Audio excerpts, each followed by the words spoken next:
ดขาย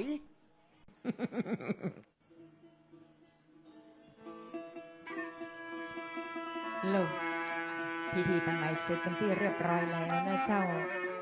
ไอจะติบลงไปหาโกบตัมเมาหัว บาห้าเหรอ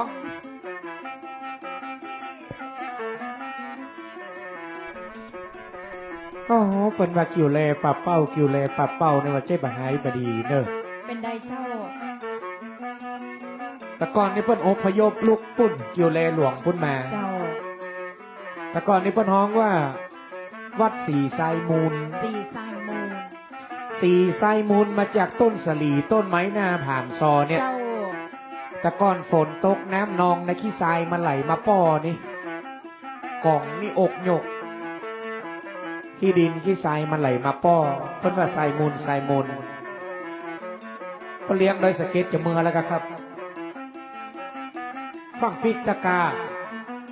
เอาหัวมานมาแจกกันสักหน่อย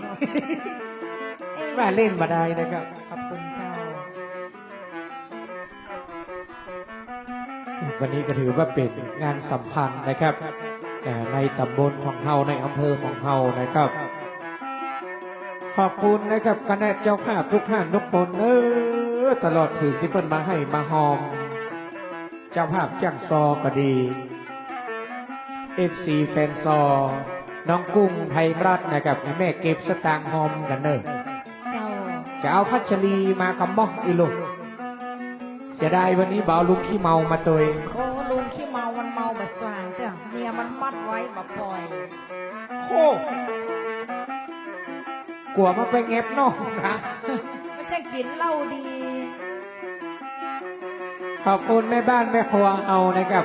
ขอบคุณแกงไก่ด้วยเนอะ จ้า ข้อแฮมแกงเหมือน ไอเฮือนไหน แกงเหมือนมันจะไอเฮือนนะ จะไปอู้ดัง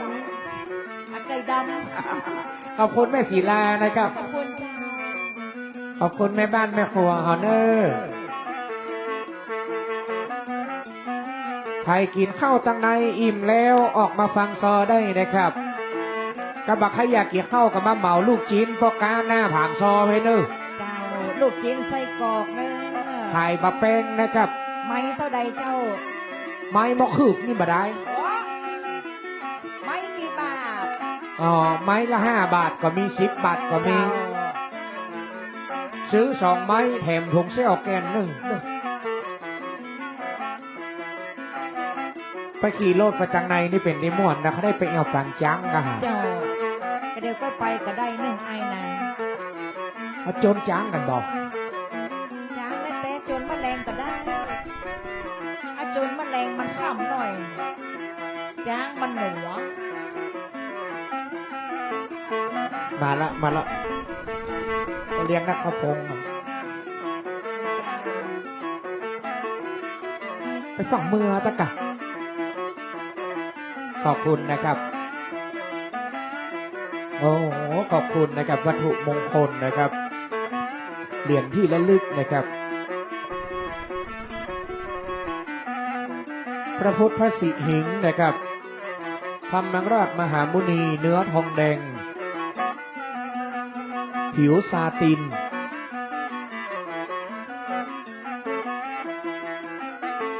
ตนองค์เนอะ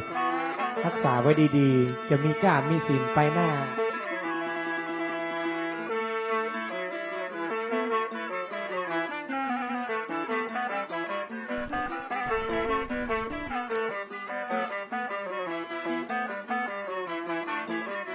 ลอน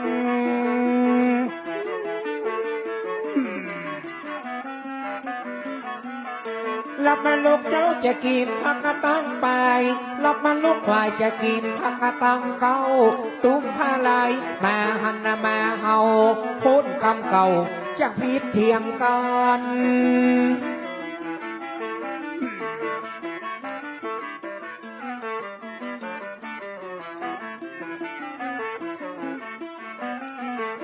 เจ้าเฮย รับมาลูกเจ้าได้กินผักตั้งไปรับมาลูกไปได้กินผักตั้งเก่าตุ้มผ้าลายก็มาหันมาเฮาคนกำเก่าจะพิดการบาได้นอนสูงนะเปิ้นว่าให้นอนคว่ำมางานอนต่ำนะให้เฮางานอนนายจะไปทำตัวเป็นเบ้าไหลนายจะไปถมน้ำลายตัวเก่าขึ้นไป มันเป็นจะได้เจ้า มันจะยวะใส่หน้ากำบักเก่าเนาะ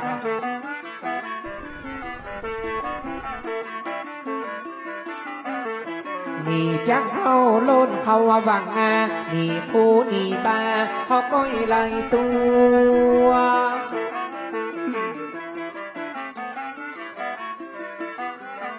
เขาก้อยนอนสูงนะเขางานอนคมงานอนต่ำกันเขาว่านอนไงเปิ้นว่าดำน้ำเธอได้หันเม็ดใสเปิ้นว่านอนไงเธอได้หันต้องฟ้าปืนบาดติมแรงบาดดีล่างเดินดงเงินบาดติมทองไปลงเงินไปกาบาดดีงิตีกองนั่นไปยาแข่งฟ้าบาดดีขี่มาแข่งตาวันตุ้มพาลายมาหันมาเฮาคนกำเก่ามันจะพิษเทียงกันวันนี้วันเฮามีกินมีตาลเปิ้นได้พร้อมใจกันคิวแรงไงป่าเป่าตำบลนาบ้านกาดตำบลนาดอนเป่าสันนาบ้านเอามาร่วมเป็นเจ้าภาพนี่ละนอนั้นละนา พิธีต่างในสำเร็จเสร็จสับเป็นที่เรียบร้อยแล้วเลยเจ้าเด้อ ไปสารันพระภูนะครับ วัดดงแปงงิ้ว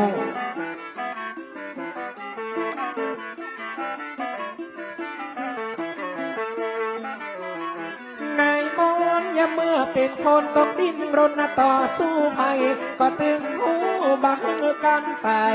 พอมาเอาเพิ่งนะสถานยิงใจ บุญมีที่ไหนบาปมีที่หันนะเขาจะมอดมอยจีวันให้บุญกินบุญตานนั้นมาเป็นตัวช่วยนี่แหละนอต้อมละนากำบักเก่าก็ตึงบ้านแล้วเนาะ เจ้า บุญมีไหนก็บาปมีหั่น มีตัวกันหมดกัน คือมันกินมันตาย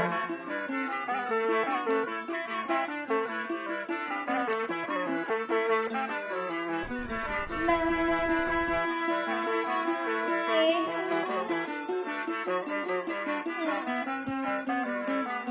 เกิดเป็นนาสตรีบ่มีสินก็สิ้นสวยบุรุษหน่วยบ่มีสินก็สิ้นเขาเกิดเป็นคนบ่มีสินจะอยู่อย่างคนเปิ้นว่าบ่มี เป็นเรื่องว่าค่าของคนอยู่ที่ผลของงาน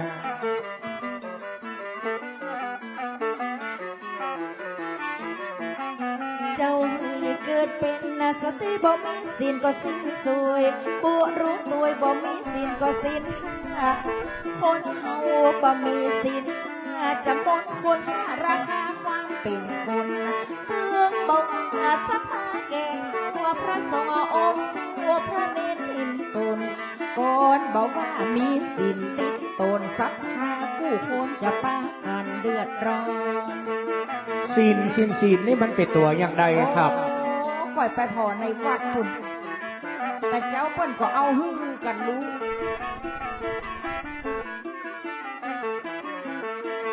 เหมือนพี่น้องอาเขตอำเภอวางได้กินได้ทานเป็นที่แล้วใจ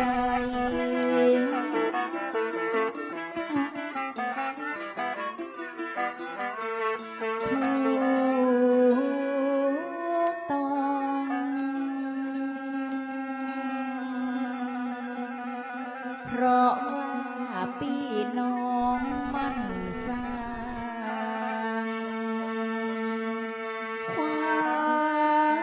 ม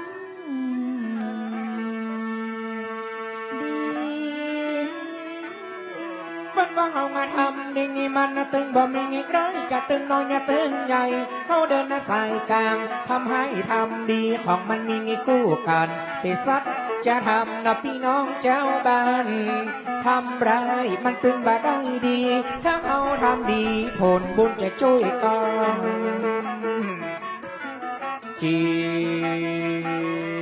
มละน้อง ปัญหามาความดีว่ามีการจน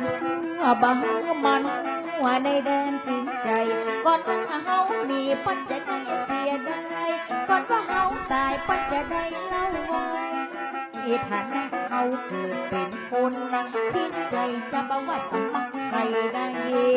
จันติดไว้ชื่อจำไว้เฮามันทำมาความดี ฟังซอได้ไหมเนอะเฮ้เฮ้ เกิดเป็นคนนักเจือจำไว้ อ้อม ว่า โว้ย ว่าทำมาหายมันบ่มีสักสีก็นับว่าทำมาความชั่วนั่นที่จะลบล้างความดีที่เฮาได้สร้างศรัทธาแน่บุญหนุนนำมาได้กินได้ตานทำดีช่วยกัน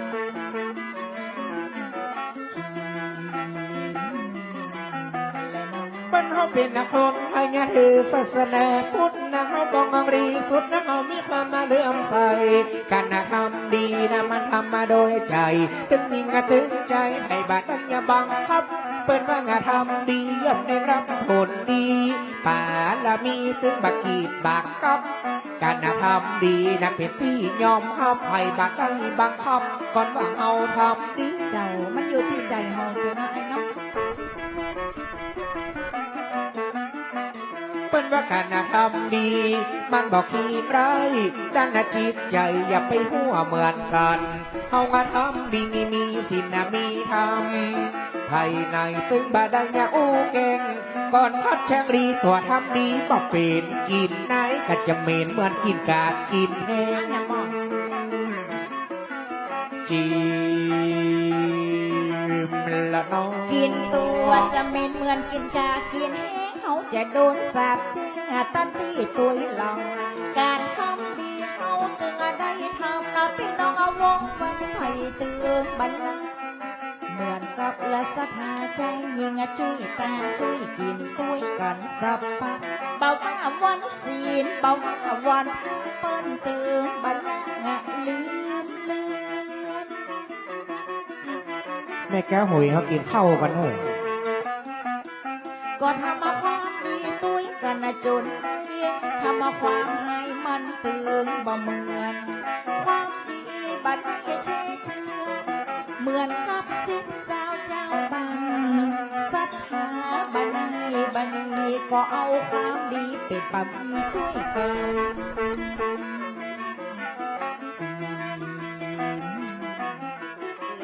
เป็นว่าการทำดีแบ่งร่วมกันทำดีปาละมีนี่ของพ่อบาหังนาก็พ่อเอานะตั้งพระงาจารย์นาบุญนะสมปานเปิ้นได้ขึ้นนาดังสร้างนะพ่องาท่านเจ้าสร้างป่าระมีเปิ้นได้มีความดีหลายอันหลายอย่างฐานะเปิ้นบัดใจต่ำได้งานเรือนข้านเจ้าคณะต่ำโบ เจ้าคณะตำบลดอนเปาเขต2 เพราะว่าท่านทำดีตึงบ่มีไงขี้ไรายเปิ้นยกเป็นเจ้าคณะสงฆ์ปีนั้นในเขตตำบลดอนเป้างาเขต2เด้อเจ้าพระครูโมสีรักสังวางราที่มนต์เป็นตนเป็นองค์ในเริ่มต้นเริ่มเก่าจีมละน้อง เป็นต้นต้นรักเขาเป็นสาตันเจ้าท่านได้ติดตาม และได้ปฏิบัติมาความงามทำดีถูกต้องท่านแม่อยู่วัดอยู่ว่าได้พัฒนาถึงบักขาดบักนาที่ในบังปกป้องพี่น้องบ้านหานนาคู่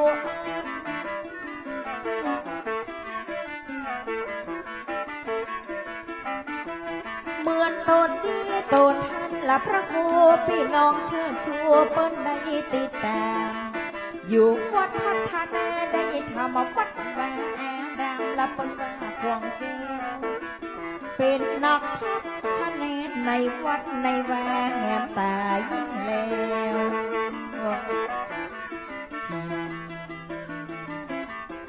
และนาน วัดนาวาดิงิตุ เจ้าใจใส่กำนันนะผู้ใหญ่ต้องรวมโดยช่วยกันกะอูถึงวัดวังงางรามเจ้างานที่การมีหลายตนแต่เล่าเต่าหอดตนปัดนาจูบันวัดว่าอ่างรามนี่ก็งามเหลือเก้าว่า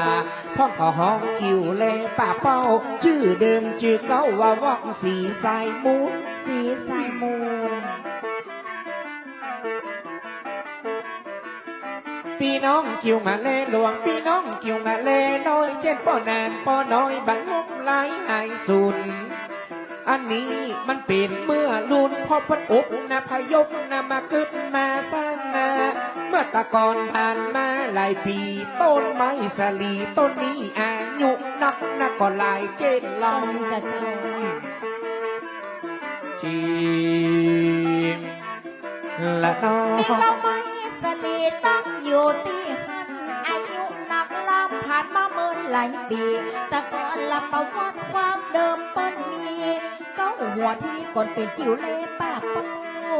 ไอ้เป็นสีสายมูดเปิ้นเปลี่ยนเมื่อนูนล่อตัวคู่เขา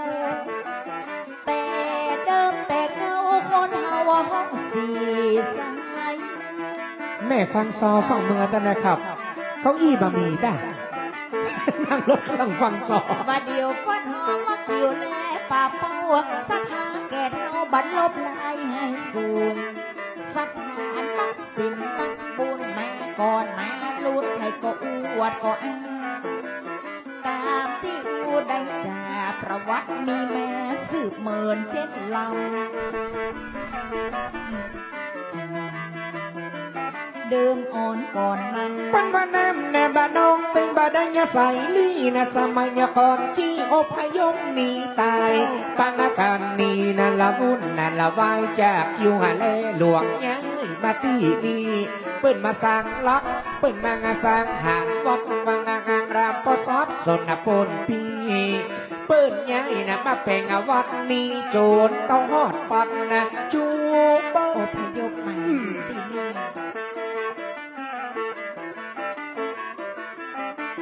วัดว่าอ่างรามนี่มันเป็นสารจกปุกมีหลายวันตกบะปอไก่กัน ต้นไม้สาลีอันนี้เป็นต้นสำคัญเป็นหลักเป็นฐานมาเดิมอ่อนก่อนขี้ฝนตกน้ำนองปักมาเป็นสายปัดเอาขี้ทรายมาถมกันมงนี้ เป็นไปอย่างนี้ จีมละน้อง ก่อนจะอุ้มละแต่ดอกมาแต่ก่อนอาจารย์ติดได้ย้อนกาวถึงความหลังแต่ก่อนมีถึงคนไงติดตามโอพยพกันมาอยู่ที่นี่เพราะมีเปิ้นสร้างหลักฐานสืบเป็นตำนั่นเนอตัวไอปีเก้าไม้สลีตั้งอยู่ที่นี่ประวัติเดิมทีมีมา ประกาศปวดร้อนเนอะปวดร้อนใส่กับแป้งใกล้ไม่เอาหาจังซอกับเนอะ โอ้มาแจกที่กัน นี่หันยังนะมาคำเพิ่นเป็นโซเฟอร์ขับรถส่งแม่กาพี่น้องลำปาง ส่งอาจารย์ที่เมื่อบ้านกำอีก ไปฟังเมือแต่อย่ากำลังมาซอหรอก ประวัติได้โอพยพแม่ก่อนหมดตึงลูกตึงหลานตามที่ได้โอตามที่ได้ถามได้ติดตามมาเมื่อเดิมก่อนอัน ปลาน บาดโอได้โอได้จ่าเปิ้นสืบกันแม่ก็เหมือนเช่นเรา โอ้โหตกใจ ใจจะไปเอกกับเปิ้นกลัวเลยเนาะ ตะกี้นี้เฮาดังยาซอห้ำนะประวัตินะต้นต้องหอฮับบันลมแล้วยังไงสูนฝนตกมาหลายสายมันซ้ำมุนมันกับโป้งพูนมาเป็นของโจกปกกับเปิ้นน่ะเลยห้องนะว่าสีสายมุยมันน่ะอยู่หลายวันปกที่ใส่มากองเพราะเป็นสารโจกปกสืบมองระดกพี่น้องเฮามา โอ้สืบมาเมือง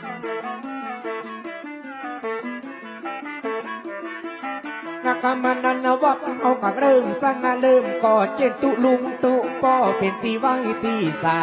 เปิ้นไปยืนเข้ากับโกมศาสนาเปลี่ยนชื่อวัดชื่อว่าของเฮางาเมื่องานใส่ชื่อว่าวัด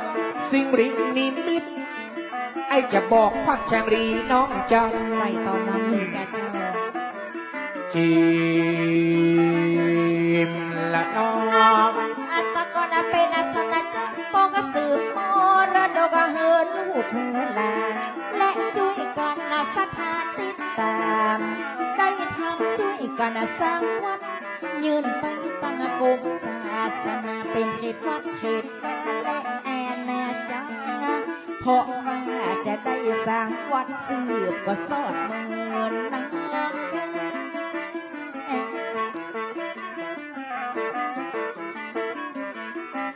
ใส่ชื่อแหมไม่สิริชัยนิมิต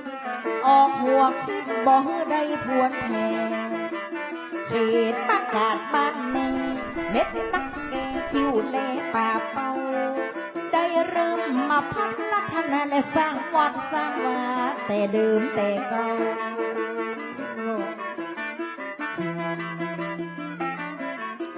และน้อง สร้างวัดนะสร้างวังแต่เดิมมาแต่เก้ากิ่วและไงป่าเป้ามีโตเจ้าหลายตนเขาน่าจะห้ามเป็นสิริมงคลประวัติเดิมของเจ้าวางาว่าบ้านเขาก็ยังบ้านหลังให้จะโอ้คือฟังนะเป็นเด็ดเป็นขาดตีปืนดำรงตำแหน่งเจ้าอาวาสโคนบ้านป่าหวกโคนบ้านป่าปุง บ้านโป่งปังหัวปันตะไคร้ไอ้ ไปตั้งถนนนะกะบังเดิมมาบังเก้าตนเจ้ามางาว่าเป็นที่วายตีกาเป็ดประธานทรงงาเขาจะห้ามตัวกันนะสองคน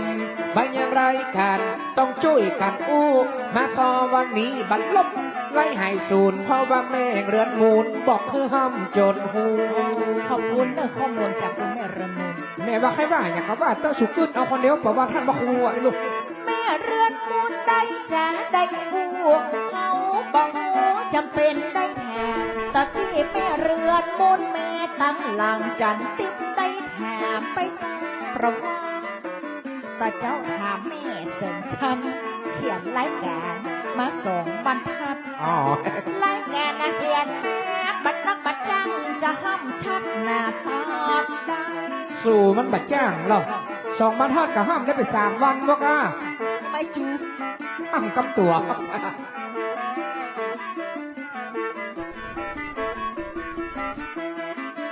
ัดเฮาเดิมอ่อนก่อนเก่าสาตั้งเจ้าสืบมาจากลายบัดเดียวตั้งตนไปจ้างจะมีใครลองบอกน้องเนาตีเปิ้นจัดการที่เปิ้นจัดงานลำดับลำหน้ากันเมื่อตาเจ้า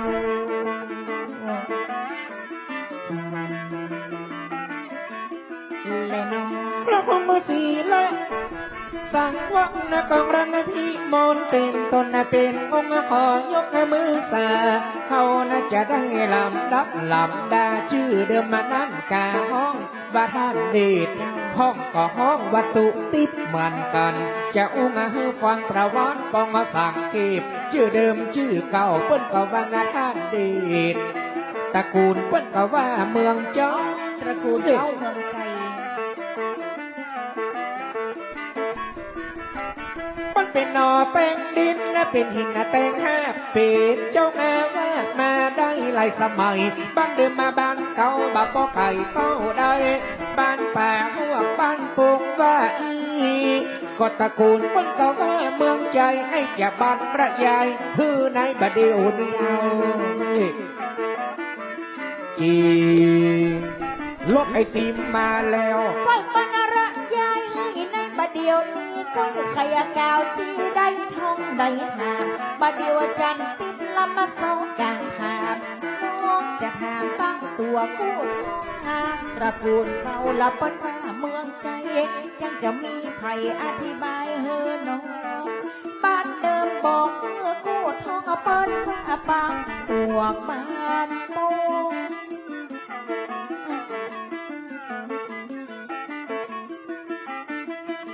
ความสว่างดีเหลือความมืดเฮาวันเกิดก็เพื่อหวังโหนก่อนเปิ้นละจะเป็นองค์เป็นตนป่าพวกบ้านโป่งดังอัน นะเก้าเดิมทีเปิ้นเป็นลูกไผ่ไอ้ลองอธิบายไปเป็นจำเป็นจำ โอ้ไปโหยได้แบบเจ้านายเสมียนมาได้ ว่าไปอากาศไอ้อย่าว่าอย่างก็ว่าอีก ก็เพิ่นเขียนรายการมาเฮิดถึงสองบรรทัดจะได้ในบรรนับพอตัวหนังสือยังนะบางห้ามสละอื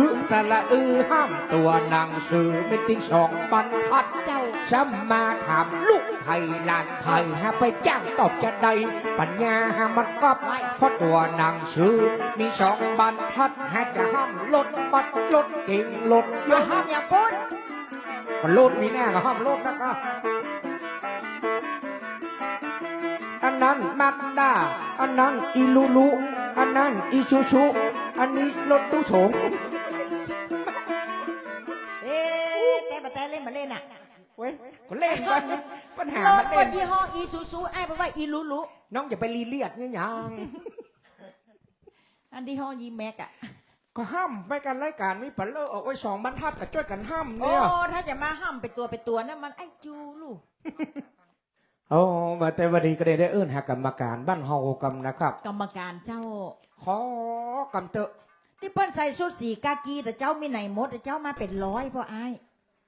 ก็บัดเดียวพวกกับมือละกา โหแล้วเปิ้นอย่างฟังเมือง เมื่อเพิ่นมีการน้อย โหอย่างอันก็ จำเป็นนะบัดเดียวเนี่ยแต่ จำเป็นยังไงอะเจ้า จะเป็นได้ไปเซาะเก้าอี้มาให้แม่ฟังนะบัดเดียวเนี่ย โอ้ยแม่ ไอ้สาร มัน ครับ มาพอไอ้จันติบยังบ่มาจันติบแม่มาถึงนี่ปบ8 โมงมารอพอไอ้จันติบโอ้ยม่วนดี ว่า จังโซกันโลดี เครื่องเสียงก็ดังดี โอ้ดัง เชียร์ กะ ที่อย่างเดียว เสียได้อย่างครับ เก้าอี้บ่มี เป็นอย่างไงแม่เก้าอี้มีทั้งในศาลาไม่ได้แม่เนอ อ๋อ ศูนย์การเรียนรู้กองทุนนี่ อ้าววันนี้บุฟเฟ่ต์รู้ไอ้ บุฟเฟ่ต์อย่างไร บริการตนเอง อ๋อพัชรีวันนี้ออกบ้านมันเหมือนมันฮูแต่ เจ้า ใส่เสื้อสีเดียวกับจังฟ้อนบ้านเฮาเนี่ยดูน่ะ มันเป็นจ้างฟ้อนกระเดียบไปฟ้อนเดี๋ยว เอา คน งามใส่เสื้อสีส้มเนี่ยไว้ ส้มอย่างว่าไปเลย โอ้สีหยัง สีเหลืองเนี่ย ใช่จังปีเขาดังดีไปสาครับทุกปีอย่ากลับแล้วครับไปสาครับโอ้จังฟ้อนเขากินข้าวได้ยังแม่ฮะกินแล้วได้ไปไหนแถม เมื่อละกา ไปฟังเมืองบัลละจะขอมานั่งฟังซอไปกู้กับเจ้า เดี๋ยวอีแม่จะไปถ่ายผ้าอยู่ เขาเพื่อจะถ่ายผ้าแม่มกำ4 โมงบอกอ่ะ โอ้มาเป็นหยัง ใจเย็นเพื่ออีแม่มา4 โมงนะเครื่องฮ้อนแล้วไอ้ เนาะ ติ๊บ ใจเย็นๆว่าเล่นกันบ่ได้ เจ้า เขากะแจ้งฟ้อนเปิ้นมาฟ้อนรับขบวนตาตั้ง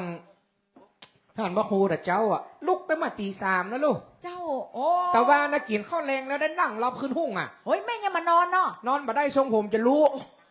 ไปว่าเก้าผมไว้แต่คืนกะโอ้ชุดสีน้ำเงินขาวผ่อนได้ ใช่ยักสีน้ำเงินขาวผ่อนไปเจอยังไง ฮะ อันนี้สีฟ้า เอาสีฟ้าหน้าดู สีฟ้าน่าดู เจ้า ชมพูน่าฮัก สีม่วง อกฮัก สีด โศกเศร้า ำอ๋อเอาไว้ทำไมกะไอ้ เจ้า มันมีหยังห้ำก็ห้ำรถห้ำลานนะกะ โอ้นั่นนะบาไดนะสัตนะปีน้องกินวันนะตังป้อมจังซอมานั่งหามที่จริงมาซอนะกะเหินเมินนานซอคิวเลป่าเป้าถึง4-5 เตื้อเปิ้นว่าจักกินมังห้องคนไม่ซักตุกตรงห่างหักห้องคนน่ะไม่เดือกาว่าอีแม่เปิ้นเบื่อเพราะมันมาเจือเปิ้นเลยบอกฟ้อง แม่ขอไปเปลี่ยนผ้าก่อนมันฮ้อนอีแม่จะไปละสุดอย่างฟ้อนออก พอจับบางห้องอีเมนั่งรถเครื่อง ฟังเอาเสียงจ้างซองนั่งผ่านขอบคุณนะป้อน้อยป้อนานที่มาช่วยกันนะกินตานาที่นี้ข้าเจะของรบกวนกรรมการคนเก้าอี้สักกรรมมาตั้งหน้าผามไล่นี้จิมและนอ มาซอตัวกันนะตีนี่เก้าอี้อิ่มบ่มีฟังจันติบกับพัดชนีหน้าเวทีบ บาเดียวแดดส่องอ่ะอดเอาเตอมันจะไปเป็นอย่างนี้แม่จะได้กลับบ้านไปหลักสุดจ้า โอ้ประกาศลูกชิ้นยกมาให้แล้ว แดดมันละจะฮ้อนพูดห้องก็ไม่แต่ใจดี โอ้หากเป็นการแม่ชีลาอย่ามายกเก้าอี้นะเล่นดูแม่มันมีที่นั่งบ่ได้ ผ่านซอกกลางเต็นท์ตั้งหน้าสัทธาว่าเก้าอี้บ่มีฟังอาจารย์ติดกับพันลัชดีอดแหมทีหน้าตัวคู่บาดเดียวนั่งปืนละเก้าไม้สลีเสียทีซับเดดมันหอแดดร้อนมั้ง จ้างมาแดดบ้องกับแดดปลอมมาค่ะ เก้าอี้มีแล้วมีเต็นท์แล้วมั้งแดดร้อน ปันกับมาช่วยกันนะเต็มที่ด้านสถานที่บ้านเฮาก็ช่วยกัน ที่จริงบ้านเฮาจะมีกินมีทานมีวันที่23และวันที่28พอปื้นน่ะจะได้นำมาสืบจัดตางานวัดงานว่าบัดใจมาเตื้อแลกวันที่23และวันที่28พี่น้องบ้านเฮาปื้นจะได้ไหม อันเคยได้มาที่ซอแปดแห่งมันหน่อย 28เขาไปได้มาใหญ่เขาจะไปพุ่นแม่ภูคาสกับแปงบุญ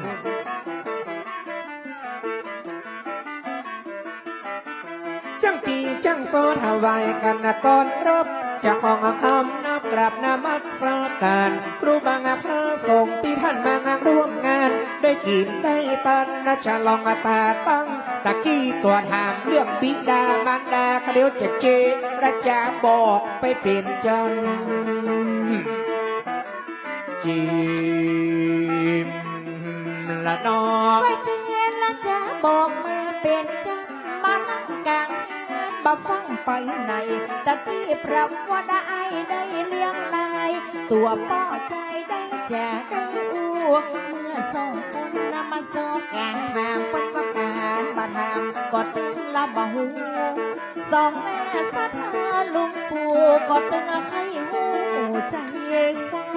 ครับเอามาขอสังเกตเนาะเดี๋ยวจะอู้ให้ฟัง ประวัติย่ออ่านด้วยละเอียด จะไปเดือนเมื่อมาโซตุยกันนะไอเรียงลำดับไล่กันรายชื่อลายนำมีพ่อเจ้าแม่เจ้าบ้านเก่าบ้านเดิมตะกี้ที่ไหนไอ้ก็ได้อธิบายก็แม่แล้วเรา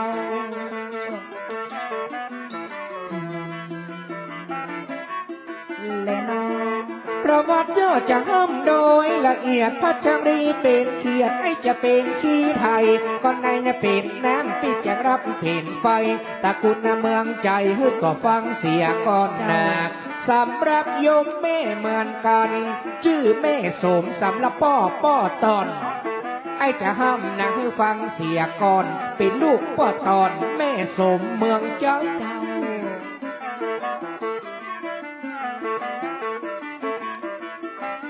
คนบ้านนาป่าหวกบ้านปงอนันต์เล่าปีดังท่านเจ้าฮักมันใส่ใจ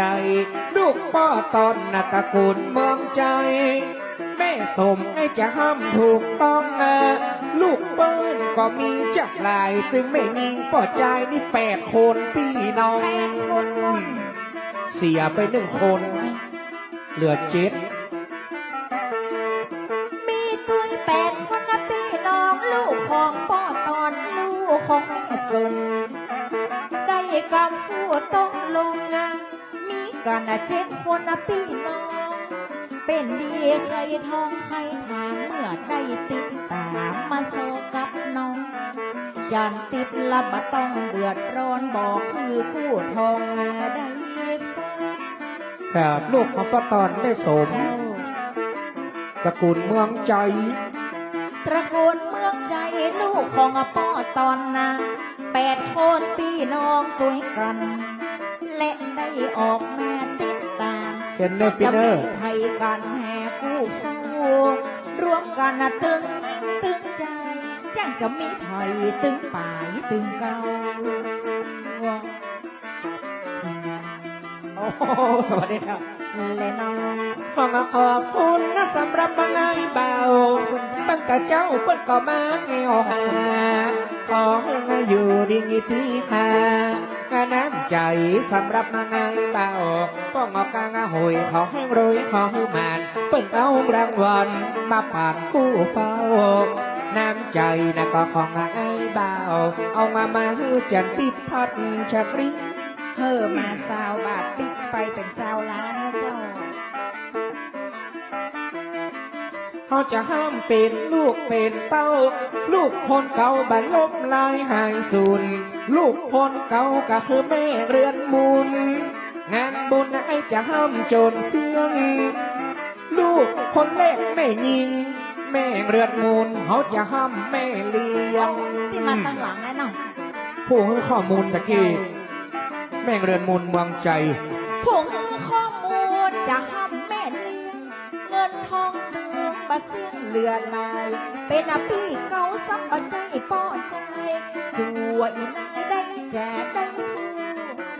ตะกี้หาเขาได้ทางแม่เลือนมูลเปิ้นกอดตึงหู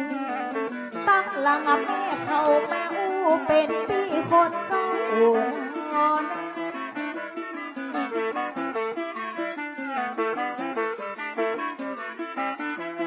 ลูกคนเขาว่าพี่เขาว่าแม่ยิง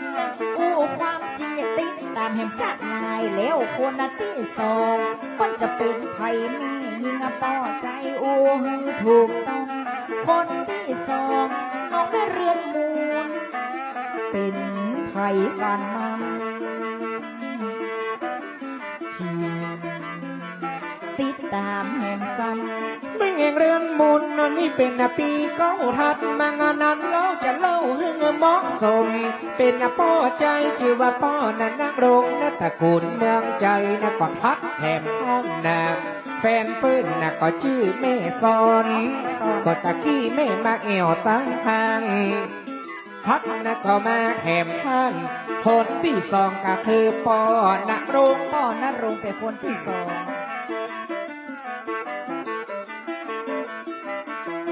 คนที่สามนะก็เป็นป้อใจป้ออุทัยมาร่วมงานนะกุศลลูกป้อใจกัดพัดมางานแถมคนคือป้อสายันเมืองใจว่าอีคนที่ห้าบักไก่ก็คือแม่เลี้ยงรำไพท่านนี้จีบละน้อ ค ง นหนึ่งสองสามคนว่าสี่ห้า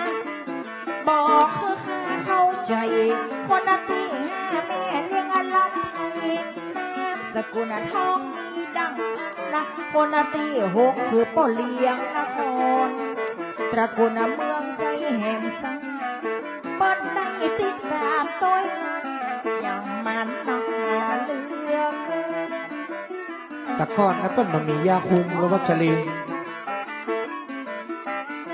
สมัยตะกอนขอเท้าวันลำแบกบางเพราะวันลูกแม่ก็ถึงยากจน แต่ป้ออุ้ยตอนละกับถึงอุ้ยสม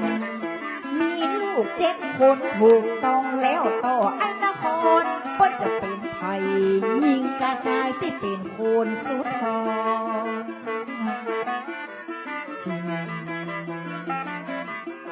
และน้อง ปี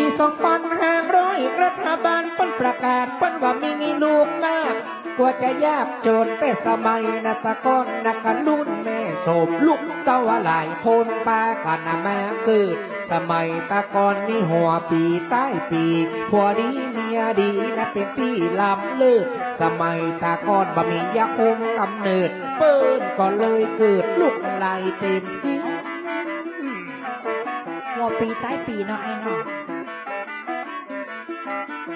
สมัยบาเดียวปิดหูติบตาติบบ้านนาเมืองเฮามันเจริญเหมือนกันมันมีถุงอนามัยถุงเซลถุงยางเปิ้นคุมกันก็ยังถึงบะยุ่งสมัยตะกอนบะมียาคุมไผ่เกิดก่อนเกิดลูนกไหลออกมาลุ่มลุมอุ้ยง่ายยังมีพี่น้อง15 คนก่อน ปอดพ่อแต่อะไรวะ ละน้อง แถมแต่ก่อนบ่มียาคุมกำเนิดป้อนก็เลยเกิดลูกเต้าสนบางพ่อละก็เป็น7-8 คนแม่ส สมกับเนื้อป้อตอนหลักคนที่เจ็ดคือท่านพระครูมาเล็งดูท่านเป็นคนสุดหอ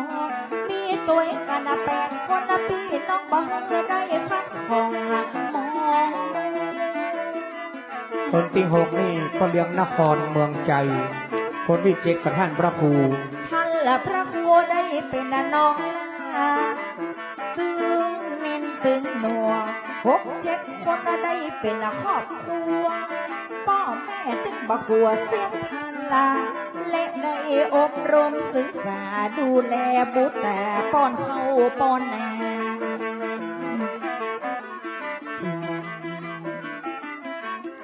และน้อง อยู่เล่นในป่าเป้าเปิ้นมาเลี้ยงนางโรงทานเปิ้นมางานช่วยงานอันนี้ขนมเศรษฐี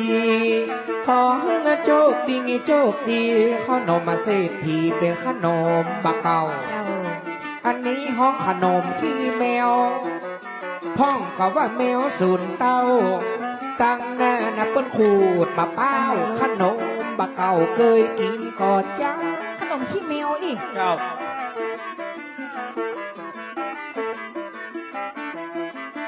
ขอบคุณนะสำหรับมาเจ้าภาพนักนาขนาดมากนางอะไรตา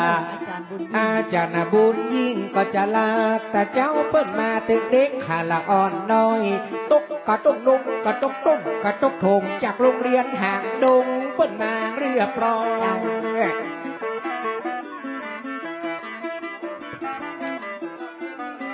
โรงเรียนห่างต้องปันมาเรียบร้อยเด็กขาละอ่อนน้อยนักเรียนแม่นายบาเดียวจ้างซ้อมมันเป็นไรป่อใจมันเป็นคู่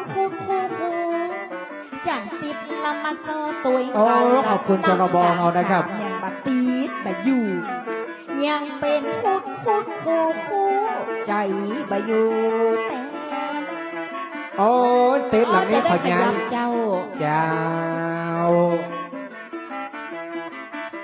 จะได้ละขยายขยายต้อง ร้านมีหน้า ก่อนล็อกหนาบัดเดียวมันเถึงเวลาย้ายเต้นเมื่อสักหาแก่เขาจะได้ไปพอแน่กันเพราะว่าตะวันมันหลายปุ่นเราจริง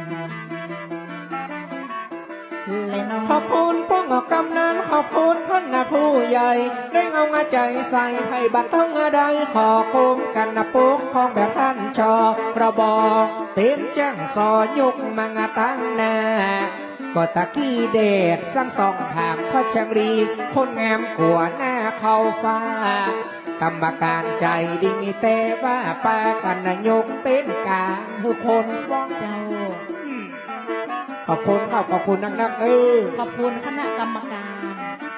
เปิ้นมางานช่วยกันจัดสถานที่ความสามาคีร่วมโดยงานช่วยกันจะขขอบคุณคุณแม่แถมกำของไผ่กันเอามาปั่นปีนี้เปิ้นเอามาปั่นหลายใบชื่อว่าจะได้น้ำใจแม่นี้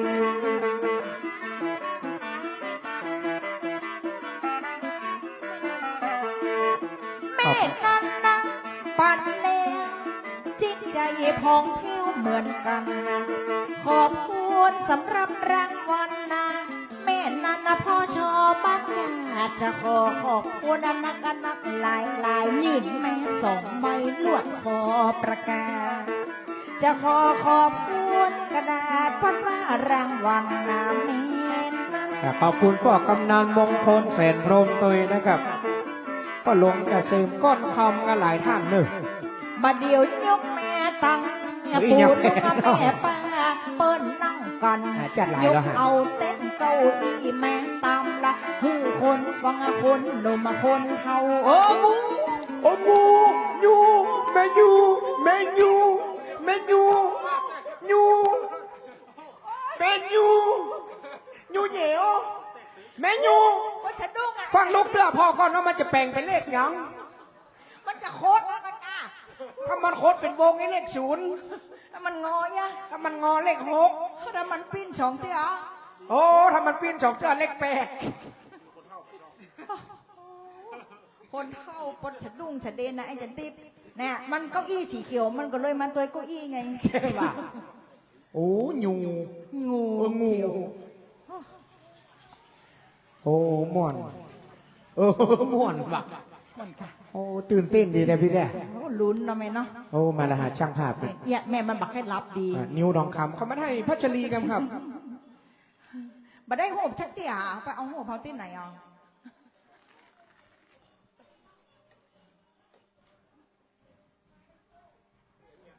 หันดักแซฟปัญหาโหบยิงดักปีไว้ โอ้มาได้อะมันจะเข้ากล้องหูจะประชด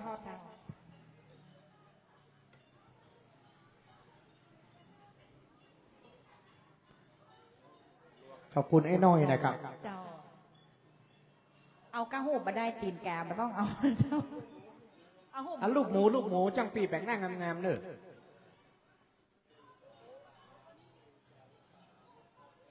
ขอบคุณเจ้า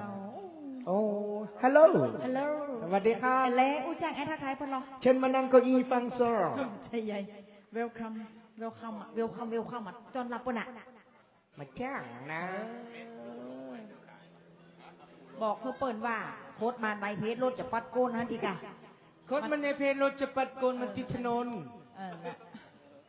หางอกหัวหาจังหูเป็นหูกา ผู้ภาษาไอ้จันติบลูก คนหมอหูมันเป็นลูกบ้านเปิ้นไม่เอาบ้านเฮาใหญ่ แน่ อย่างเฮาอย่าไปบ้านเปิ้นนะก็ไปโหนหองควางนะก็ โอ้ปัดตกเกียมไว้หมดละกะภาษาภาษา เนี่ยพอเปิ้นเต้งขี่รถถีบลูกว่าฝรั่งมา ใจกะปางช้างนี่ได้กะ อ๋อ ไม่วินอ่ะเอาเห็นไหม เชิญครับ เชิญค่ะขอบคุณครับ โอ้เดี๋ยวนึกขึ้นใจได้ อันป้นลานมาหากจะตีบกันเลย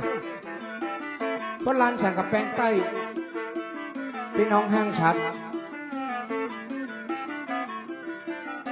ขอบคุณกรรมการนะจ้อยกันนะเต็มที่จ้องหน้าที่สามัคคีกัน เอาเก้าอี้มาตั้ง เอาเต็นท์มากางจัดงานนะช่วยกันนะแปลงโฮมมา เรียนเชิญนะพี่น้องฟังซอแถวท่านช่องรอบ่อตึงบาซ้ำนะบาจุมเอาเต็นท์มากางมาช่วยกันนะแปลงโฮมงานท่านเจ้างานพระครู เจ้า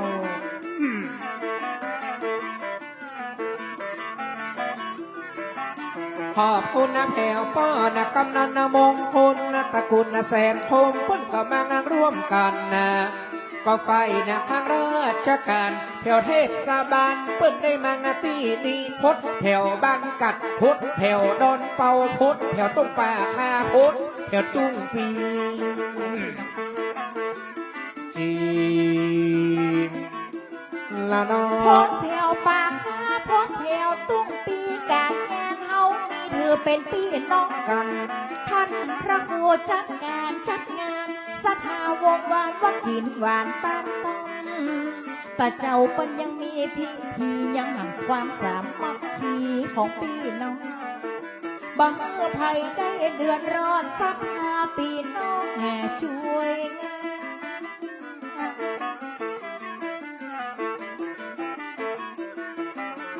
สถาวงวานาเปิ้นได้เชิดชูตนนะพระครูจัดงานจัดการพี่น้องอาบ้านเฮาเขตอำเภอแม่วางลวดได้กินหวานตานตอมสัทธาบักคิดเป็นไก่บักคิดเป็นไผ่ถือเป็นพี่เป็นน้องจริงถือเป็นพี่เป็นน้อง ความสังมาอีเปิ้นตึงเด้งเจนล้ำนะสัทางเจ้าบ้านเปิ้นเอากันนะเป็นกันบ่ว่างป้อหลวงนะแก่บ้านนะกำนั้นคณะกรรมการตึงไปในไปนอกพอจะจัดงานนะก็มุ่งอาทิตตาท่านเจ้านะครูบาเอาหน้าบุญไปบอก พร้อมใจกันนะบ้านในบ้านนอกต้องได้รับผิดชอบแถวจังปีจังสอง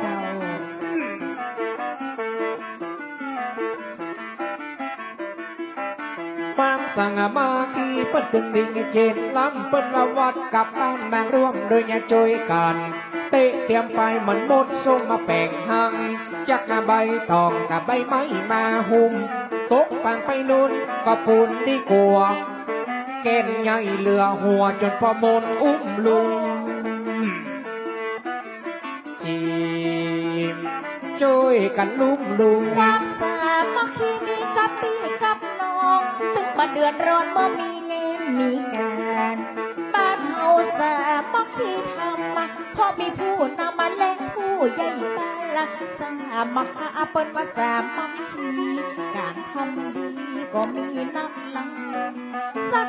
ภัยก็ตึงอวดงาพอผู้ใหญ่บ้านได้ยินนำ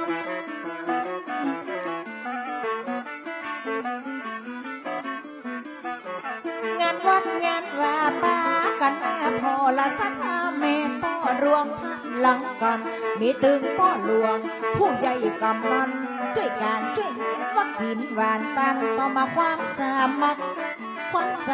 คีการทำดีมีกับพี่น้อง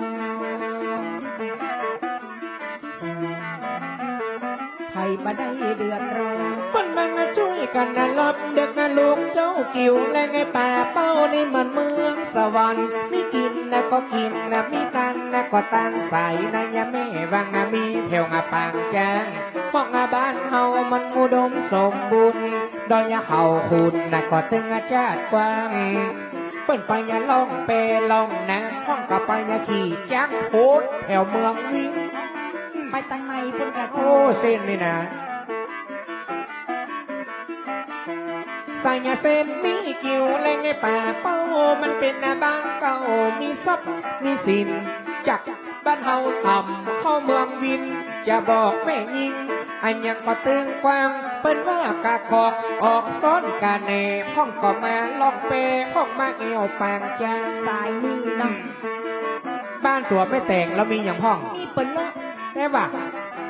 เพราะว่าบ้านเฮาเป็นเมืองโคนซับตีเอวก็มีนักมีลายไอ้เมืองบ่พอตึงไก่ตึงไก่ที่ไหนไหนเปิ้นก็แม่ที่นี่สถานที่ท่องเที่ยวมีนักหลายเจียงมั่งเจียงไหนมาหลายตางหลายที่ไอ้ว่าเข้าไปที่นี่โพดก็ไปแผ่วแม่วิน โอ้ถ้าเลี้ยวไปทางซ้ายพุ่นออกอินทนนท์พุ่นพุ่นกลางพุ่น หนโพดแห่กันโมไม่กันคบตึงไตตึงเหนือมันอย่างมันม้วนลำม้วนเรือมาแอวต่างจองต่างมาบางคนละก็แม่ล่องเปจับบางคนยังมาพ่อปางจา พอรถก็ไม่ใช่เหมือนทางบ้านเรานะ อ๋ออันนั้นรถอะไรอย่างไอ้จะติด รถบีบเอวเอาไว้ย่ำเอวจังพี่พอมาหน้าบ้านเฮาเป็นคนลายาอดเป็นลังนะเป็นรถนะตัวกันนะเป็นใส่เป็นพัดนะทานนะตึงกันนอกตังนายกรรมนั่นนะผู้ใหญ่สักสั่งลางซุยเปิ้นยังปรึกษาเปิ้นยังหากันมีงานสำคัญไผก็ตึงอาหารโดยปืนตึงบาลาห้อยลาปุ๋ยนะก็ปากันจุ้ยท่านเจ้าครูบ้าง เจ้าการงานเรามีนี่ก็เมินมีเตื้อเราไอ้น้อง ท่านได้รับมาตำแหน่งนะได้รับตาตั้งพี่น้องอาเจ้าบ้านนะมาไว้มาสาพ่องอาต่างคนมายินดีปรีดาเลยจัดงานให้ครูบางตั้งเจ้าฉลองตาตั้งบ้านใดยังบ่ปอตีต่อจังโซได้7 วันแล้วเรา 7 วันก่อนไม่ว่าปีแล้วอีก ปีแล้วใหญ่กล้าติดต่อกันนี่ มีงานบัดได้ก็กลัววังสถาปีน้องปนอากันบ้านเฮาจะจัดการจัดงานจะเอาอะยังเป็นแผนกรับต้นการงานเปิ้นได้เชิดชูงานท่านละพระครูตึงบ่เฮือเดือนร้อน ครับ จะเอาเสียงซอคัดกล่อมละก็เฮือปีน้องได้ฟัง งานนี้เป็นงานด่วน เจ้า ครับที่เปิดได้รับนี่นะ ได้รับตำแหน่ง สวัสดีนะครับเชิญในแบนเนอร์ฟังซอก่อนนะครับ เหมือนกันเป็นเจ้าคณะตำบลจริงจังดอนเป่าเขต2ว่าอันนะจัดการจัดงานบ่พอยังติดต่อจังซอมานั่งกลางแหง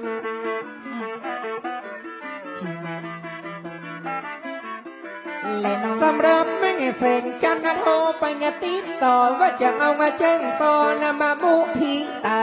พ่องามีงานตั้น เจ้างากรูบาก่อนเลยไปหาจ้างซองรีบด่วนปึ๊บแซนะก็ยังหากันจะเอางาจ้างซอนะที่มันมวนเปิ้นก็โทรหาเฮาจัดด่วนกำแรกปอบาได้มา ยังมาได้มาเจ้าก ำแรกติดงาน เสียงานคุ้นขืนกำแรกเพิ่นจะเอาวันที่28โซอยู่เจ็บไอ้กระซ้ำติดกันนะกำแรกบัดได้มาสักกำเพราะจะไปใส่สารไว้ ติดงานใส่สารลำไยลวดควันหลวงขายเลยบัดได้มาวันหนึ่ง ไปว่าไปเลย ติดงานนะ วันที่28กำลังน่ะ กำแรกไปแม่โทรหาโอ้จะมาได้ไปนะแม่เนอะพ่นสารลำไย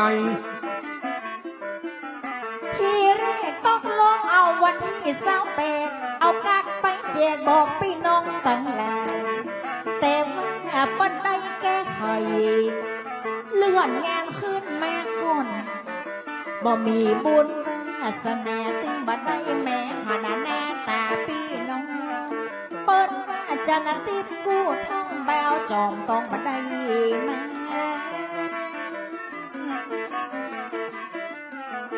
สวัสดีท่านพระครูดงปังยิ้วมาฮะ ที่แรกจะเอาวันที่28ได้ไหมเปดก็ตามหลักการจันติดก็ซ้ำติดงานไปใส่สารแม่บันได ยัง เลยเลื่อนวันที่23มาโซกามหาต่างได้มารับใจจริงและน้อง ไว้เสิร์ท่านพระองค์วัดดงป่างิ้วใจดีบอกอาคีลิ้วเหมือนกันนะท่านนั้นน่ะจะมอบรางวัล โอ้ยเสียสูญละ ดิลาสปิกแล้วกันครับ ความเมตตาเจ้า ขอบคุณนะครับ จะมาโกงอย่างนี้ โอ้จอดเจ็ดทุกจับเขากับล็อกน่องเลยก่อนใบอย่างน่ะ ไปไม่ร้อย พัชรีกูไปเจ๊กี่เข้าตังง่อนนั่นเอ โอ้ ง งอนก็จ้างมางอนก็จ้างเปิ้นบอกให้ลูกสุยำขจายโลด ใบปันปันลึงฮะนะหาว่าใบร้อยอย่างไร ใบปันปันลึงที่ไหนเนี่ยใบร้อยเนี่ย สาตูท่านมะครูยบัดตันปิกเนอะก่อนมันอู้บะซื่อบะใสนะปิกไปบ้านนะขอให้ผู้นานเพิกละมันเห็นไอ้ไปบ้าอันเนี้ยก็เข้าใจผิดนะประเดิมตึงวันเนี่ย ก็หาใบปันนะฮะ กิ้งก่าเป็นสี โอ้ก้อนมีเสากู้นี้แต่กี้นี่โจโลไปแน่มันเนอะ ยอดลงพวกอะนะอยู่ไหนโอ้ตัวบ่หูตัว นี่หยัง ตะกี้ก็ยอดลงปุ้นกำละ ก็เป็นแต่ท่านพระครูหนุ่มนะกะเอาสตางค์มายื่นให้ทางข้างเนี่ยก่อนไอ้ของจัดฟังลูกอ่ะโอ้ไปอย่าบุกเลยอย่าความดันให้ขึ้นได้ ลวดหน้ามืดไปลมอย่างนี้ไอ้เนี่ยใดนะ อ๋อเป็นยัง จะไปฟ้าวไปฟังลำไปเจ้าไอ้จันทิพย์ รพสตก็มีลูก ฮะรพสตอ่ะ รักษาอะไรอย่างก็ โรงพยาบาลส่งเสริมสุขภาพตำบลคนอ่อนแอไม่ไหว อี ก็ไปมาแปลงกลางยาวขับรถเท่านั้นไผ่นาวกลางยุ่นฮะ ไผ่อะ ไผ่ อ๋อแขกผู้มีเกียรติเพื่อนอย่ามาร่วมเปิดริบบิ้นในงานนะ อ๋อลูกเนี่ยน้อยมาแล้ว ไปว่าอ้อนลูก น้อง ยัน ฟาง ยั น้องฟาง ยั น้อง เจ้ ฟางลูกไม่น้อย ลูกแม่น้อย ไม่น้อยหมัดนัก ก็แม่น้อยจะได้ว่าหมัดหนัก เปิดค่ายมวย อ๋อเพิ่นเป็นไข่มวยลูก โอ้มาแล้วขอบคุณตะกี้เมตตาท่านเจ้าพระครูนะครับจากปุ้นดงปังงิ้วสันปะตองนะครับทุกปีหนุ่มมอบรางวัลมาคือ1,000 บาท เจ้า โอ้ความดันบ่ขึ้นตะกี้สะดุ้งสะตาง นะอยู่ไหนมาเจ้านี่โอ้จ่างซอป้าใจายนี่ซอมาเจ้านี่ผึกมาตอนนี้แม่ตึกไปคอตั้งยะจะเลียวเต้ก็เลียวมาได้ยังไปฟ้าเป็นฟังมาได้เพราะเสื้อเพิ่นนี่กะ โอ้กาซอกิวเล่ปะเป้าบัตตันกี่ข้าวตอนนี่นะ เจ้า ทายเสื้อไปส่งผืนแล้วเนอะ แต่เจ้าขึ้นมาหลอบแรกบนแรกมันจะผืนนี้รู้ เจ้าสีส้ม สีโอตรสนะ อดโดใส่แต่จัดงามอ่ะ เจ้า เวลาเปิ้นมาตักมาถามทางข้างมันเหลวมาได้ โอ้อย่างเลียวมาได้อ่ะ มันก้ามคอกันดึงกะลี่มันไปด้วยกันอีก ถูกได้ไปถ่ายตัวนั้นออกใส่ตัวนี้ ตะกี้แม่มาเอิญไอ้จังติ๊บมาก็เผยอ้ายแม่ พออย่าเปิ้นดำคอนะ อย่าเพิ่นใส่เฟือกอ่อนแน่อ่ะจังปีเอาใหม่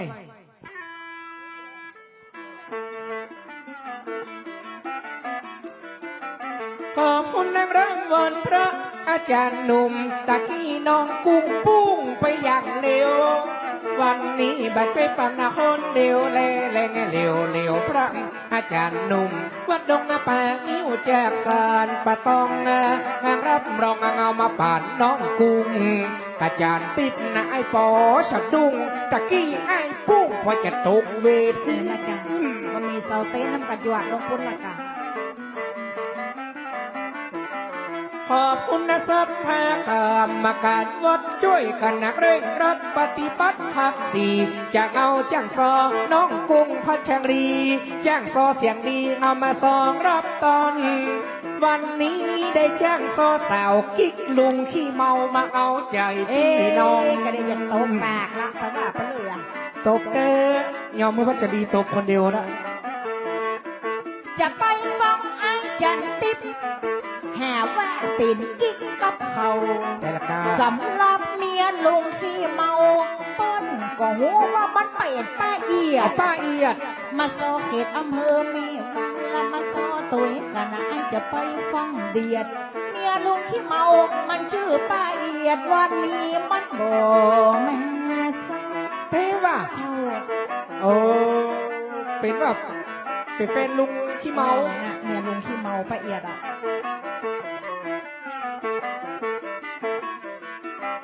ติดต่อทีมงานปีไอจันติดพอแม่แสงจันนะเปิ้นโทรไปขอบอกว่าให้ได้จังซอแม่รอเป็นแผนกรับตอนได้จันติดบ่าวบ้านจอมตองคือแม่เอาใจพี่น้องจริงและน้อง มันจะเอางาเจ้งซอมาเป็นของนางราบต้นนักบาเงอใดง้อมบางานใดเงาเปิ้นเป็นเจ้าภาพของคนสิบคนสาวสถาบันเอามาช่วยกันนะเต็มที่บางห้องนะก็ฮับมาเป็นเจ้ามาภาพสั่งเจ้าภาพโครงทางและจ้างซอมาจ้างปีพบเนี่ยนะอาหารนะมาเลี้ยงเต็มที่เปิ้นเป็นเจ้าภาพมารวมกันจัดงาน เจ้าภาพโรงทานก็มีร้ายหน่อยเจ้าเนาะ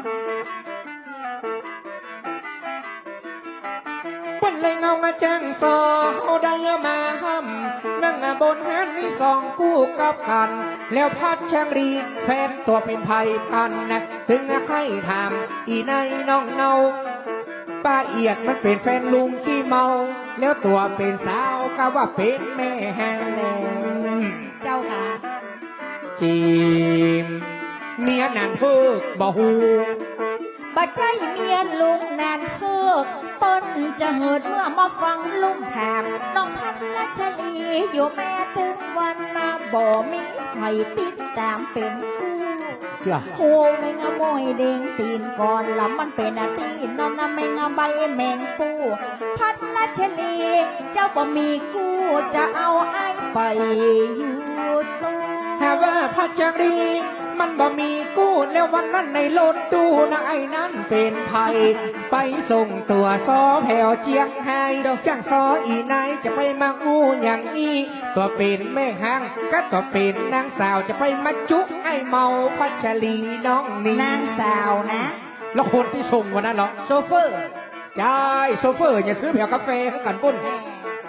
สูจะไปเดือนเนอ พี่จะเดือด โซเฟอร์ซื้อกาแฟให้กัน ก่ ก่ อ อน น หม วั ด นนั้นเฮาไปซ้อมแม่จันจันติ๊บยังแถมว่าเมาแถวรถตู้คนนะครับรถใดเตะได้แหนสู่ไปซื้อกาแฟโซเฟอร์ก็ยังหู อ๋อ แหวว่าคนขับบันรถตู้อันนั้นเมาไปเจียงไฮ้ อ๋อเป็นโซเฟอร์ขับรถ โอ้โซเฟอร์ขับรถค่ะ มาเจ็บหัวเนาะ ผัว ถามซื้อยังไง สำหรับพัชรีกู้ทองงาผัวน้องมันไปอยู่ไกล ไปอยู่ไหน บัดได้อยู่เชียงใหม่เชียง อ๋อ หา มีผัวล่ะ บ่ได้อยู่ที่นี่มืดเป็ดดันลับปัญญาลับปะกัวถ้าเจ้าจะซ่อผัวจะเอาตามหมูนี่ เอ๊ะเต้ป่ะ ไปมาจุกันเนอะ เลยนะ จะไปยามาจุกนะปีไงยาจันติบคนบาดังยาเป็นคิดไงจะขอเป็นผัวน้ำเมืองเลิกกะคำบะตึกไก่ผัวแม่ยิ่งบะมีผัววีหัวก็แยงเว้น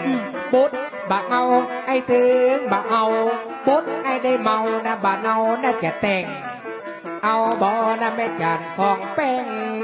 ก็จะห้องนะเป็นแม่ฟอจูน แล้วแม่ฟอร์จูน ไปเลี้ยงลูกช่วยไอ้บ้าง แล้วแม่ฟอร์จูนไปไหน เอาบ่อก็ได้เมียชื่อกุ้งเมื่อคืนไอ้จะปุ้งพออย่าเปิ้นพุ่งลาวผัวก็เบาเมียก็เศร้าไอ้ติดเหงาตัวจ้างจะสู้ไอ้ติดเหงามันเป็นน้องไอ้คำเรื่องก็ขลำเป็นคนปุ้ง ไอ้อย่าซออวยเป็นพริกโอ้ยมาเป็นลายละ หมอหู้จักกันเนี่ย ยัง ป้าท้องอ่ะ ท้องว่าได ของติดเหงาเนี่ย โอ้ มันจะตู้ติดนะอาจารย์ท่านพระครูนะคนละติบในแม่เนอร์ อันนี้ติดจังซอ ติบเหงา ไอ้อย่างเงา ไอ้นี่มันหลานไอ้ขับเหงาหรอ โอ้การนี่หลานให้คำเงากัน แม่น โอ้ แต่ก่อนเนาะโอ้มันผักกูนไอ้นี่เปิ้นออกกันนั่นเหรอ อืม ชายหนังอีแม่ป้อผมอุ้ยผมนี่นะ เจ้า ชายหนังแล้วก็เปิ้นห้องแต่ก่อนหนังไข่ยาเนาะ โอ้ ไข่ยาแต่ก่อนนี่มันยาแก้ปวดก็แก้ปวดหัวยาวยาอย่างยากะ เงาจะโลนะ แล้วก็หูไอ้คำอ่ะ ลุงไอ้น่ะ มันเหมือนซองยาแก้ปวด อ๋อเป็นว่าลุงคำเงานี่เป็นลุงไอ้กัน เออ โอ้ เป็นเลย หลานมันขนาดนี้แล้วลุงมันจะขนาดไหน อ่ะ ห้าอีก อันเนี้ย ปราบเลยในตำรวจอย่ามันยับไอ้จันติ อุปเงียบยังหูจักกัน ล เหรอ บหลูนะ ไม่เกี่ยวกันลบหลู่ให้คำยาวเนี่ยโอ้วันนี้นี่อู้ถึงวัดแจ้งซอในหน้าบุญนะครับ เจ้าก ำไรไปจัดวันที่28 แม่แสงจันทร์เป็นคนติดต่อ โอ้โทรหาจันติบเหรอ เจ้า ล่าเหยไปซอตั้งใดบางนี้อีเนาะ เจ้า เขาบอกโอ้ยแม่บัดได้ซอขับว่าง โอ้ เพราะว่าเพิ่นเลื่อนงานกัน โอ้เพราะว่าช่วงสิ้นปีสิ้นเดือนใกล้ต้นเดือนพุ่นเปิ้นเลื่อนไปเลื่อนมา ครับช่วงก่อนนี้ยังเฮาฮูเนาะ เจ้า ที่เฮาได้อยู่ในช่วงการไว้อะไรนะครับ เจ้า ของพี่น้องประชาชนเจ้าไทยเฮานะครับไว้อะไรสมเด็จนะครับ เจ้า พระแม่พันปีหลวงนะครับ เจ้าง านช่วงนั้นมาก่อนเลย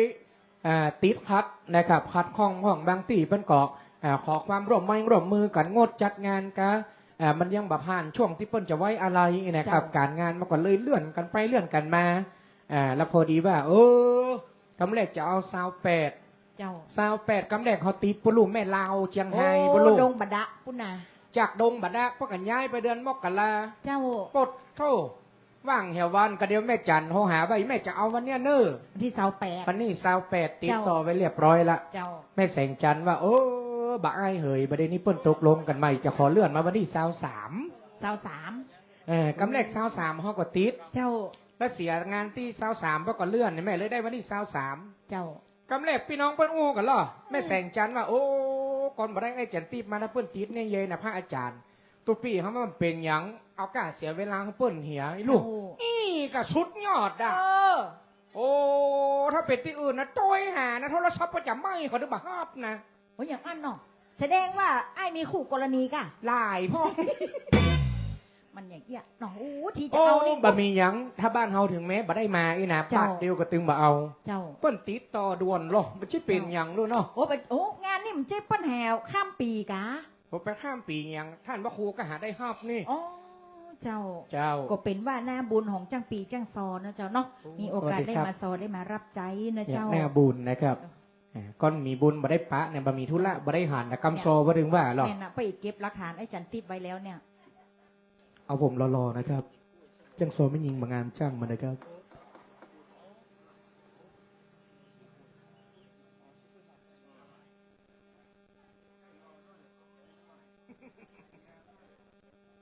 ขอบคุณครับ ล่าสุดไปปะกันปุ้นลูก เจ้า ปูน ที่ไหน พวกอย่างก็สันห้าวดงก้อมบอก อ๋อ บ้านไม่แดงเนาะ เจ้าง านวันเกิดนะครับ เจ้า ครับประเดี๋ยวนี้ซอประเดี๋ยวบ้านเมืองมันสมัยใหม่แม่ แม่น งานเนี่ยประเดี๋ยวเปิ้นจัดซอมดอะได้ จัด มดอะ ได้ เนาะ หมดเจ้า วันนั้น เพราะามัน ก็ ผ่านช่วง วันนั้นก็ แล้ว ติดต่อมาจะได้ไปซอแม่สอด เจ้า ซอแม่สอดแม่อุ้ยอันนั้นเปิ้นครบรอบ อายุ95 ปี เจ้า ลูกหลานเพิ่นฉลองเฮ้อ เจ้า ซื้อเคี้ยวฟักใหม่ ซื้อเขี้ยวฟักก็ฉลองให้แม่อุ้ย ฉลองเคี้ยวฟัก ปัดทนนึกว่าฉลองอายุครบ95 เคี้ยวฟักมือหนึ่งถ้ามือสองนี่เพิ่นมาฉลองอ้าวจังพี่เป่าพี่ อุ้ยใครอยากกินข้าวอะไรจังปี สวัสดีครับ ขอบคุณค่ะ จากให้อู้นำบัตรจ้างตั้งเขาจะเอิ้นว่าเป็นคนจังใดได้รถถีบภาษาอังกฤษว่าไง รถทิพย์ แหวนแม่ก็บาเรือต่างชาติคนก็ยังมาเว้นะเปิ้นปันแหวนเว้นะมาเอวหากันเปิ้นว่าวุ่นเบิ้นชงวงแถมกำให้แกเอามาให้ฟังเปิ้นปันพี่ละมันเป็นคนโจรละวังพี่น่ะไม่มีรถขี่มีแต่รถถีบอย่างดีให้แกฮือน้องขี่ อย่าโทษเอ๊ะไปว่าอันน่ะเบื่อแมลงก็ว่า เป็นว่าพัดนาเชิงรีตัวยังบ่มีกู้บัดดักหัวอยู่บึดหอกไปกู้กันนะแถมบึดจะเอาใจคนฟังเต้นเต้นลำลำนอสะทางเจ้าบ้านแถมบึดก่อนบอก5-6 โมงจะฮือมันใส่กับโปงลำวงมอนลำใส่สิ้นนี่มันมาดูต้านบึดก่อนจะมอบเพลงให้แม่บ้านเขา เมื่อเจ้าใส่สิ้นตีนจูเห็บปืดก้อยหกลงทางเวลาบ่าย4 บ่าย3ละจะจวนอาทิตย์จะนายมาเป็นคู่ก้อยมาร้องละมาทำเพลงละเอาใจแฟนกันนะแผ่วทั้งผู้รู้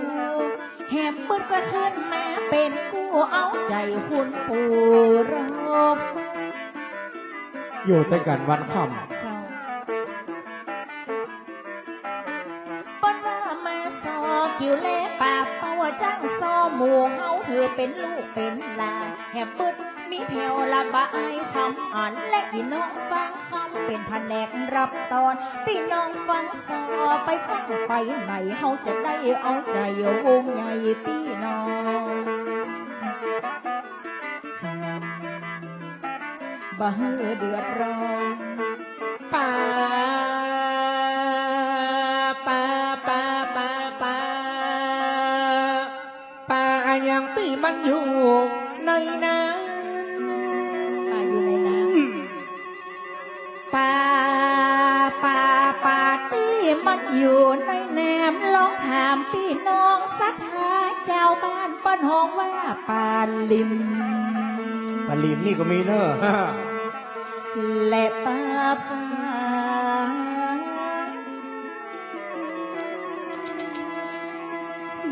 นี่เป็นยังไง จุ่มหนาวเพราะลูกไว้ เสียงน้องดีค่ะ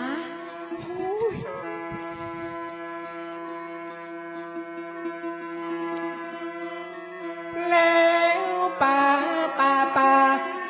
อย่างที่อยู่กลางต้งกลางนา ป่าที่มันอยู่ในนาถามพี่น้องเอาแอบเปิ้นห้องว่าป่าสิว ป่าซิวเข้าละอ่อนประเดี๋ยวนี้มาหูจักละมันหนีแล้วมันเขียม โดนยาเบื่อแล้วป่า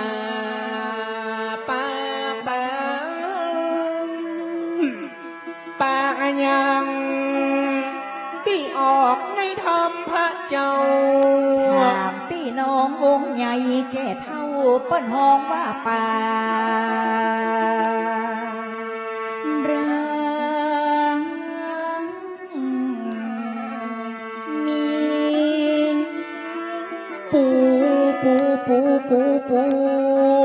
ปูอันยังที่มันอยู่ในน้ำ ปูที่มันอยู่ในแนมก็เดี๋ยวจะจวนคู่ข้างไปพอไหลหันเปิ้นห้องว่าปู ปูยัง ปู ปู และเป็ดข้าง ปู8 ขาปูกระสูนแล้วเนาะ ป ขามัน808หน้า80ปิ้นยัง แล้วปูอันยังที่อยู่กลางต้องกลางนา ปู่ตี้อยู่กลางต้งกลางนาเปิ้นห้องว่าปู่กะลาศาสตร์และตีเข้า ศาสตร์กะลานี่แต่ก่อนเพิ่นเอาตีเข้าอยู่กลางตรงคนมาเดียวบ่มีละเกี่ยวเข้าบัดเดียวนี้รถก็ตึงมาเกี่ยวเฮ้อ ลวดโม่เลย โอ้บัดถ้าเอาใส่ขึ้นหลองสีมาเฮ้อเรียบร้อยเป็นเม็ดแล้วปู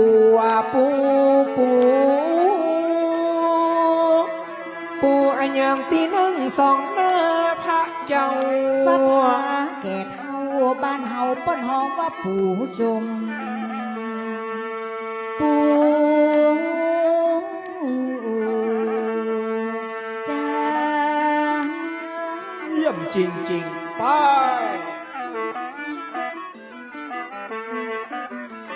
อย่างปีหูคำถ้าอยากให้อยากกินลาบละก็ ตายละ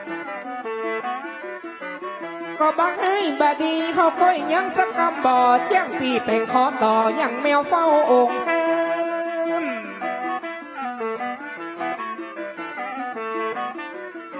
โซกิวเล่ป่าเป้านามวนเป็นกระมวลว่าคณะสักหามารวมโดยช่วยกันนะ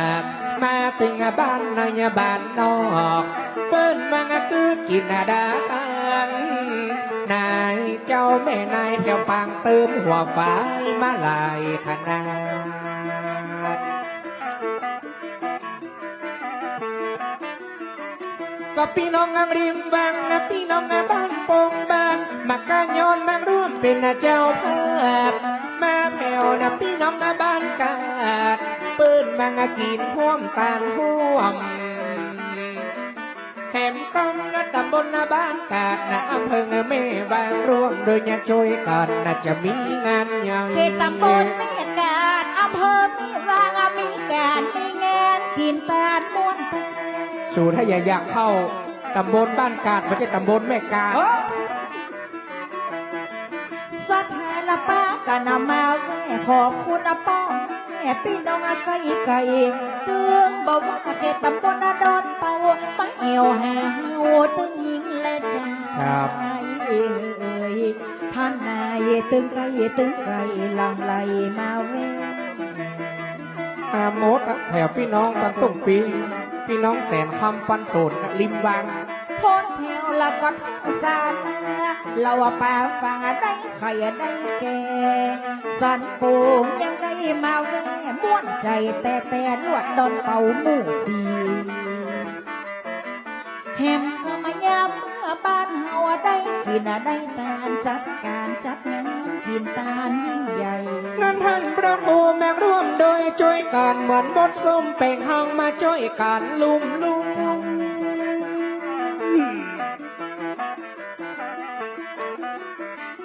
งานพุ่งปีติดตึงบังใดยุ่งเนอบังเฮานะก็มังช่วยกันบ้านเดิมเพิ่นเป็นคนนะป่าหัวบ้านโป่งจะอู้ฮือฟังนี่เจ้าแม่นี่51 ปีอายุพันมาควาย51นะแม่เนอะตุเจ้าก็เก้า519ดูเชื่อผมเถอะวันนั้นซอนลำปางก็โทษเขาชิบหายกับผมหลายลายแล้ว สบายอีกอ่ะ ต้องอายุ51 ปีสร้างปังรามีเป็นตุเป็นเจ้าปั้นมาอยู่กิวและไงป่าเป้าพัฒนาธนาหลายอันหลายยังแหมกำสร้างกุฏิส่งมาไม้สัก1 หลังนะบะเมินบะนานก็จะเสร็จแล้วนอ เป็นตัวเจ้ามาได้หลายปีปารมีความดีช่วยกัน ถ่ายหูปไว้นักๆแล้วเอาไปอวดตุเจ้าบ้านตัวพ่องเอาอย่างอี วัดอารามได้สร้างกุฏิวิหารสร้างไว้จัดลายย้อนมาบุญปารมีสร้างขึ้นมามากมายเฮ้ยท่านนายศรัทธาไกลหลังไหลไว้กราบ เอาไปอวดตุ้ลุงบ้านตัวของกะแปลงอย่างอีนะท่านเลยกะ พระภูสิทธิ์สวราพิมลละสถาหลายคนยมต่างให้มาไว้แม่กาบตึงบักขัดได้กินห่วมตานห่วมใบปูนสละเวลาแต่งหน้าอุดหนุนจะล้วนขอขอบคุณนักบุญทุกท่าน บ้านฮอดช่างรีอยู่บ้านไร่แม่แตงบะกองตาวันเลงตุจ